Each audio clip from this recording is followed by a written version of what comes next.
Ketika saya buka-buka Facebook, scroll di Facebook ini nih, entah video berapa tahun yang lalu, tapi yang jelas bahwa ini adalah fakta keributan, ribut memperebutkan nasab Habib. Astagfirullahaladzim. Memperebutkan gelar. Padahal Habib itu berasal dari hub, cinta. Masa untuk mendapatkan gelar cintanya dengan ribut? Logika aja. Ya, ini nggak bener ini.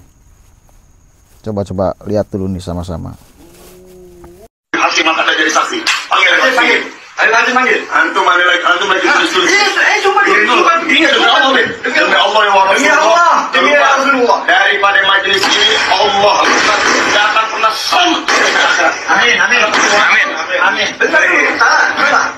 Boleh. Kalau umpamanya antum mengaku habaib yang bukan habaib mengaku habaib, bukan bentar dulu. Oh iya boleh. Bismillah. Ini yang penting. Bismillah.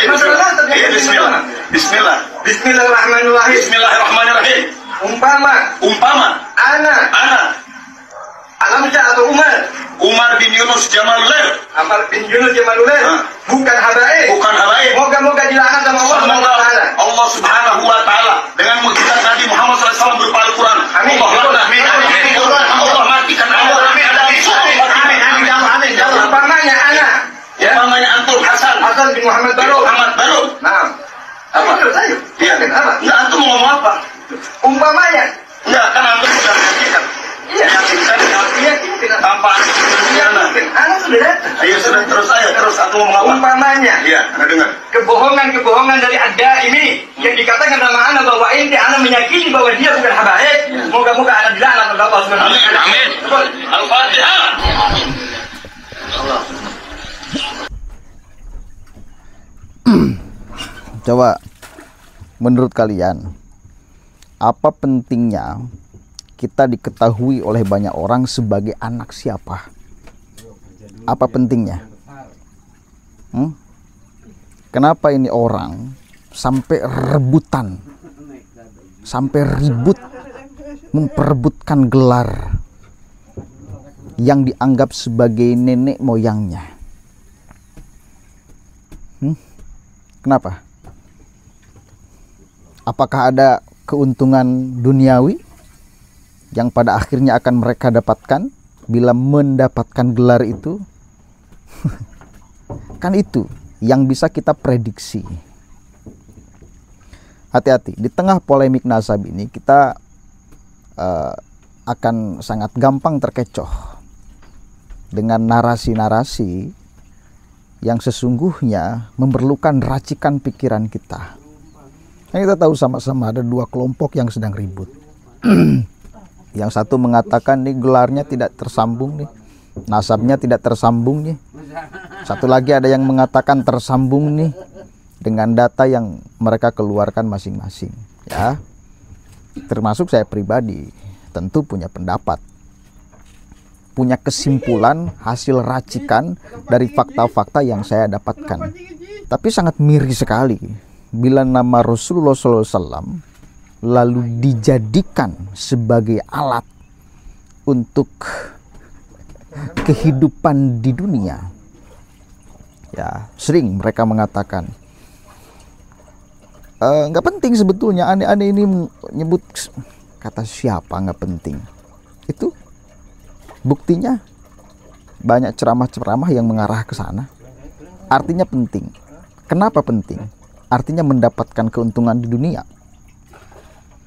dengan menjual nama baginda Nabi. Nggak sopan itu. Itu nggak sopan namanya.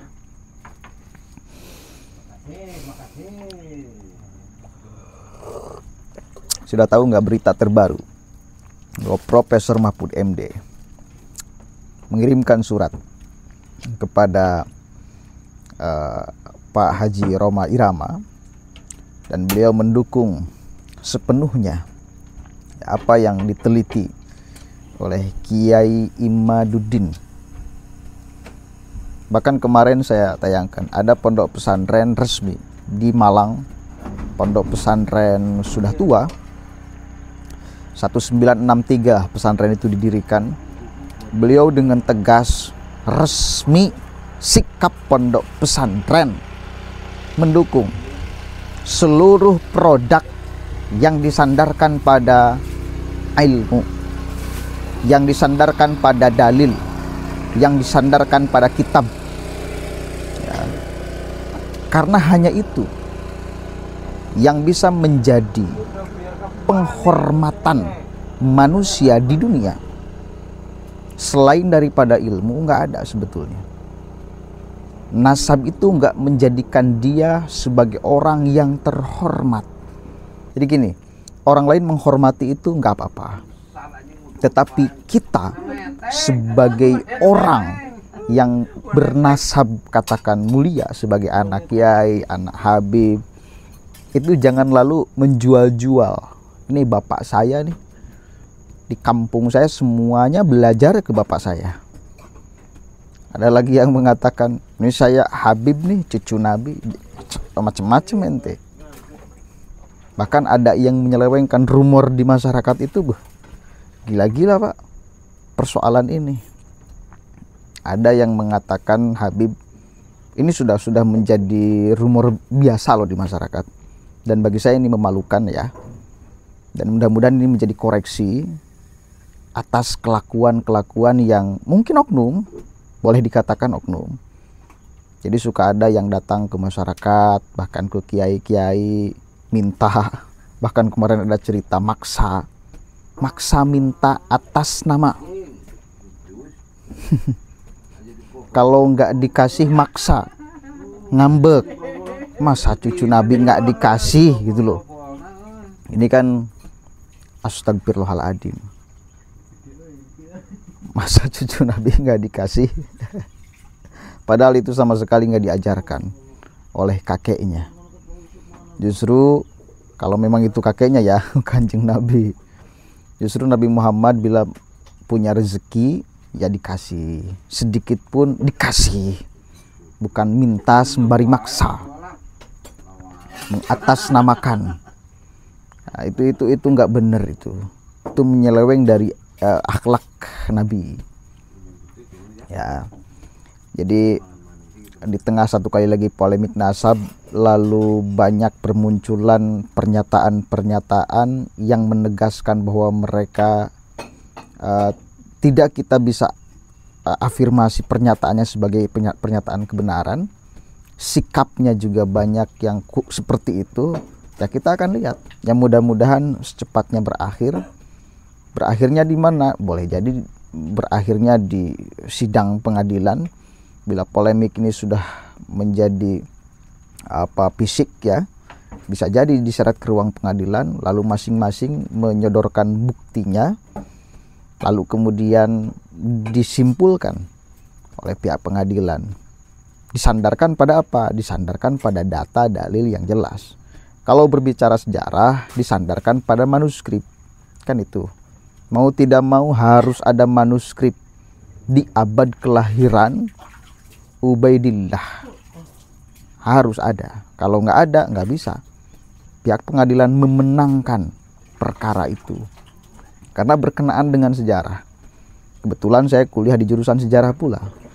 Kalau berbicara sejarah nggak bisa sembarangan. Harus ada artefak yang mendukung bila kita mau mengatakan sesuatu. Harus ada manuskrip yang mendukung bila kita mau mengatakan sesuatu. Bahwa orang ini dan lain sebagainya. Saksi di abad keempat nggak mungkin bisa ada. Ya, nggak mungkin ada. Pasti sudah nggak ada semuanya. Yang bisa menjelaskan bahwa memang tokoh Ubaidillah itu tokoh eksis di abad keempat, ya artefak, ya manuskrip. Kalau nggak ada, berarti ya nggak ada. Nggak bisa diada-adakan, karena berbicara sejarah, berbicara hukum fakta, bukan hukum tafsir. Ya, manuskrip itu hukum fakta, bukan hukum tafsir.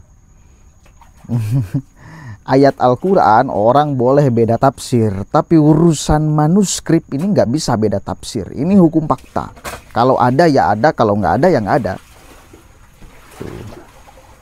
Itu ya, mudah-mudahan kita semua menjadi orang yang bijak dan melihat sesuatu disandarkan pada fakta, bukan pada asumsi, apalagi sampai menghilangkan peran akal di dalam beragama dan lain sebagainya. Vital sekali peran akal di dalam beragama, itu vital, penting, jangan dihilangkan, jangan diabaikan, apalagi peran akal di dalam sejarah. Ya, hukum sejarah, satu kali lagi, bila berbicara orang di abad ketiga, 4, 5, 6, itu mesti ada manuskripnya. Nggak ada, nggak bisa. Jangan mengatakan jangan, nggak usah ada manuskrip, jangan-jangan memang nggak ditulis, nggak bisa. Nggak bisa dianggap bahwa sejarah itu memang ada kalau tidak ada manuskripnya. Itu kan tafsir. Hukum sejarah itu hukum fakta, bukan hukum tafsir. Jangan-jangan ada memang tapi nggak ditulis, itu nggak bisa. Satu kali, jangan-jangan ini orang ada cuma nggak ditulis, nggak bisa. Nggak bisa. Harus ada manuskrip. Titik tekannya di sana. Kalaupun ada ulama yang mengarang kitab, kalau tidak disandarkan pada manuskrip, batal kalau berbicara sejarah. Karena dasar dia ngomong ngarang kitab dan lain sebagainya. Kalau berbicara sejarah, manuskrip lah acuannya. Itu loh. Itu hukum dasar sejarah. Hukum fakta, bukan hukum tafsir. Mudah-mudahan ada manfaatnya dan mudah-mudahan secepatnya berakhir nih polemik nasab ini. Assalamualaikum warahmatullahi wabarakatuh.